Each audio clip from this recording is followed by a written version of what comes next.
Hi, I'm JC. I'm glad you're here.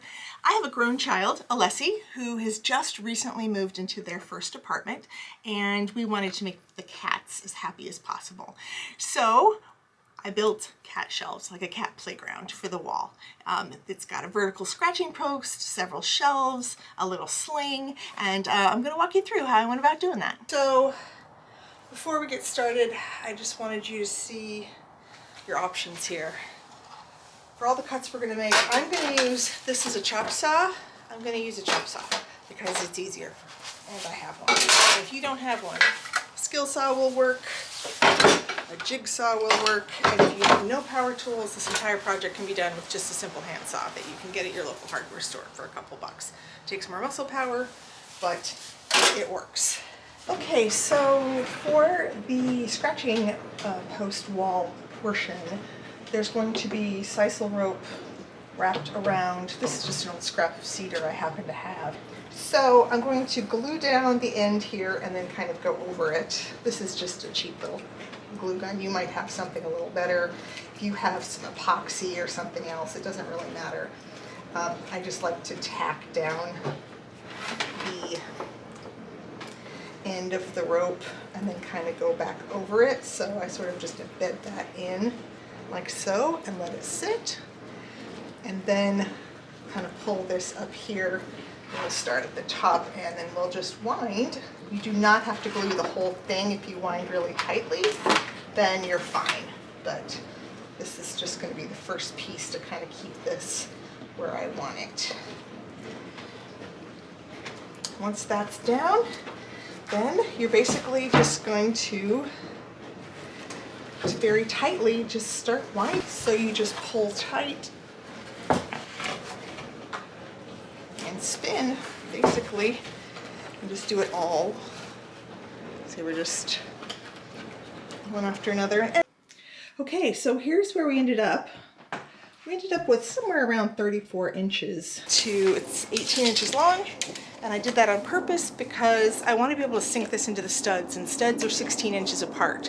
So we're going to go an inch in from both sides and mark a line, and then I'm going to put 2 pilot holes for the screws on each end, so that I know where the studs are going to go and where the screws are going to go before I attach the dowels. So that's our first step.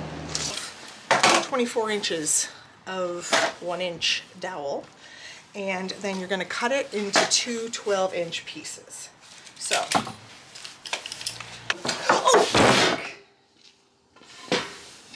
well, that's great. That was on camera. Yay! Let's add that to the video, shall we?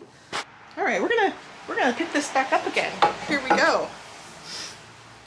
Yeehaw!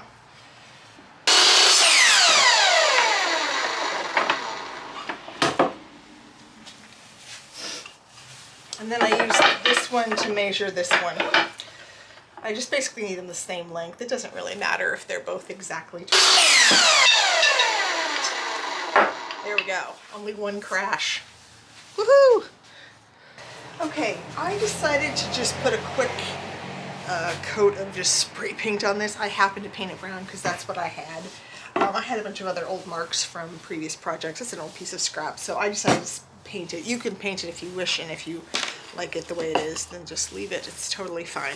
So on the end here of the dowels, I'm going to drill a pilot hole first, and then I'm going to, of course, that way when I screw this into the back piece, it's, this is a lot harder, so I just want to make sure I've got pilot holes. There's probably a safer and better way to do this than how I'm going to do it. If you have a vise, then put it in a vise. If you don't, I'm just going to grab it and hang on to it and do this in approximately the center. Now, if I slip, will it go straight into my hand? Yes, it will. So do this put it in a pair of vice grips, or do something else if you don't want your hand involved. So I just wanted to point out that the pilot hole that I'm putting in the end of this, choose a bit for your drill that's just a tiny bit more narrow than the screw you're going to use. I would recommend use a wood screw, and that it's at least start here, take this through till it starts to poke through the other side. The screw does need to be straight because we want the dowel to be straight. Okay, we just want it to barely poke through the back side so that I can line up the hole in this with this screw. It up like so. And then I'm going to have to just hold the dowel with one hand while I screw with the other hand until it starts to get purchased. So I'm holding it underneath and I'm screwing from the top down.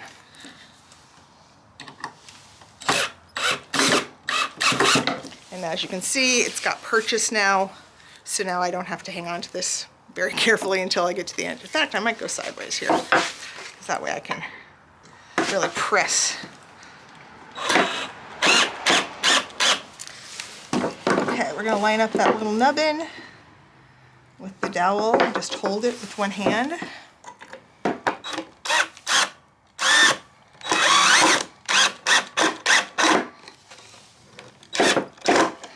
Really get it tight in there, like that. This is the perfect width for a standard pillowcase. I would say go to Goodwill, thrift store, just get an old pillowcase, put those like so, and now you have a cat swing. And then you just attach it, well, obviously attach it to the wall first, but if you're at all, this is not going to go anywhere because there's enough fabric back here, but if you'd like to kind of zhuzh this up and not have it slide off, just take a thumbtack and put it in the end here. I'll show you what that looks like. And then you can kind of gather and spread out the fabric like so, and you don't have to worry about it coming off the edge. Okay, updates on where we are. You'll see the final project here in a second, but I went and got myself some, it's 1/2 inch by 6 inch, and I got an 8-foot long piece, and I've measured everything out. I'll leave the measurements in the description. This is just an example of one of the shelves. So I cut the right length, and then I got basic L brackets, which you can get at any hardware store, and then little 1/2 inch screws. You just need to make sure that the head of the screw doesn't slip through the hole. So number 7 screw, 1/2 inch is probably perfect for this. And then I've pre-done, make sure you make this flat, and then I pre-drilled these. I'm taking these over to I have a grown kiddo, to their house, and that way I can just install it straight into the wall without having to deal with this. So these are pre-done. Then I went to the Remnants carpet store and I got myself some just cheap remnants. They just had extra pieces sitting around, and I cut it to fit this like so. So now I will have a shelf with carpet on it. Now this needs to be attached. I'm going to use a staple gun. It turns out I'm out of staples, so I'll show you that later, but that's how I'm going to attach them. Then all I have to do to attach it to the wall is just line it up, level it, and you know, good day. We're going down the rabbit hole. Newton's going to join me today. Today we're talking about lumber and the difference between nominal and dimensional sizing. So when you go to purchase a piece of wood, piece of lumber from your hardware store, you're going to need to know that there are 3 numbers that represent the thickness, the width, and the length in that order. So the thickness is in inches, the width is in inches, the length is in feet. So as an example, a 2x4 by 8 would be 2 inches thick by 4 inches wide by 8 feet long. However, if you were to get out a tape measure and actually measure that 2x4, you're going to see that it's not actually 2 inches by 4 inches. It's 1.5 inches by 3.5 inches. And that's the difference between the nominal and the dimensional measurements. So nominal is what's written on the label, 2x4. Nominal means name. That's what we call them. But you need to know that when we first cut down the tree, the wood is wet, and it's originally milled. It's milled at 2 inches, approximately 2x4.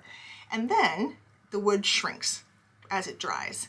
And then once it's dry, they go back through and do the fine milling to get everything standardized. When they do that, you end up with ultimately a piece that's 1.5 inches by 3.5 inches.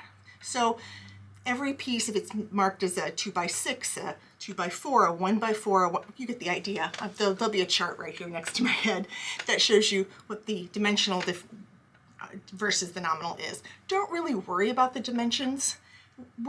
Just get what the project plans tell you to get what the supplies tell you to do, but know that they're not going to quite match.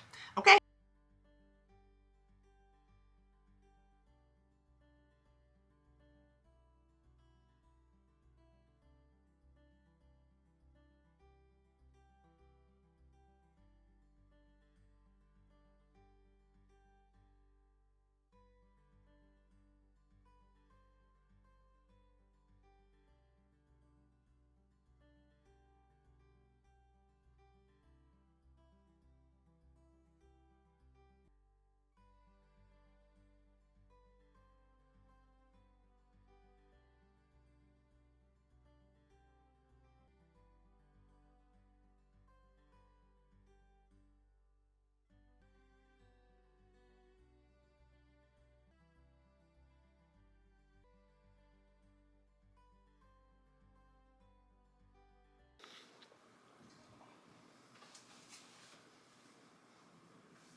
Aren't they so cute?